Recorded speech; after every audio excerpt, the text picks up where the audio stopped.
शांतपणे बोलते, पण प्लीज तुम्ही शांततेत घ्या ना सगळं, असं दंगमस्ती नका ना. आम्हाला न्याय पाहिजे, आम्ही न्यायच मागतोय आणि सगळे मिळून आम्हाला न्याय द्या. आम्ही न्यायाच्या भूमिकेत आहोत आणि जे झालेलं जे कृत्य आहे ते अतिशय चुकीचं झालेलं आहे आणि सर्वांनी याच्यात न्यायाच्या भूमिकेत आहे.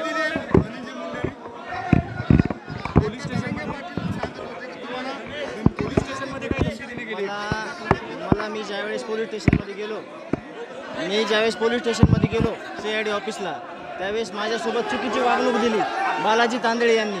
हे मी सांगितलेलं आहे आणि ते लेखी दिलेलं आहे तिथं मी. आणि असं करणं चुकीचं आहे. मी लेखी कागदपत्र तिथं जमा केलेले आहेत, ते पत्र तुम्ही बघा.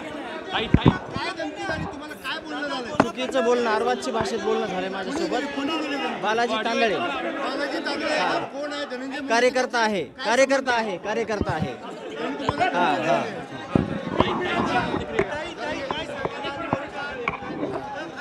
माझी एवढीच मागणी आहे की आरोपींना कठोरात कठोर शिक्षा झाली पाहिजे आणि आम्ही इथं न्याय मागण्यासाठी आलो, तर आम्हाला न्याय हा मिळालाच पाहिजे. मोठा प्रतिसाद मिळतोय आणि दुसरीकडे दिरंगाई सरकारकडून केली जाते. सरकारकडे काय मागणी आहे ताई? कारण त्यांच्यावर आरोप आहेत, धनंजय मुंडे त्यांच्यावर कारवाई केली. लवकरात लवकर जे हे गुन्हेगारी प्रवृत्तीचे सगळे लोक आहेत, जे संघटित गुन्हेगारी आहे, त्या सगळ्यांना यंत्रणेनं ताब्यात घेऊन सगळ्यांना शिक्षा झाली पाहिजे, ही आमची मागणी आहे. धनंजय मुंडेवरती थेट कारवाई होत नाही.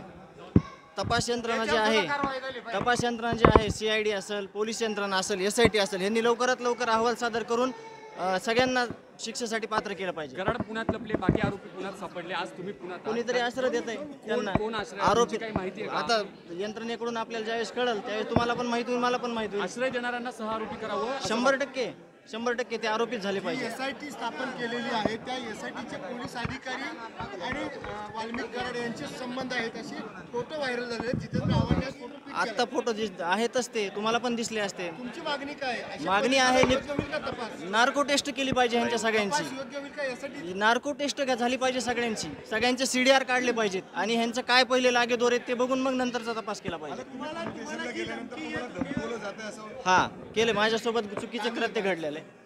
माझ्यासोबत मी ज्या दिवशी गेलो होतो CID ऑफिसला, त्यावेळेस माझ्यासोबत चुकीचं कृत्य करण्यात आलं. तिथं माझ्यासोबत इतका मोठा घात झालेला असताना सुद्धा मी नम्रपणाने तिथं रिसेप्शनला जाऊन त्यांच्याकडून म्हणजे संबंधित अधिकाऱ्यांना बोलून मी मध्ये जातोय आणि कुणीतरी येतंय मध्ये डायरेक्ट, त्याच्याकडे कुठली नोटीस नाही, त्याला कोणी बोलवलं माहीत नाही आणि तो मला म्हणतोय की किंवा आरोपीचा मला फोटो दाखवतो. हे माझ्यासोबत चुकीचं घडलेलं मी तिथं लेखी पत्राद्वारे दिलेलं आहे, तक्रार केलेली आहे.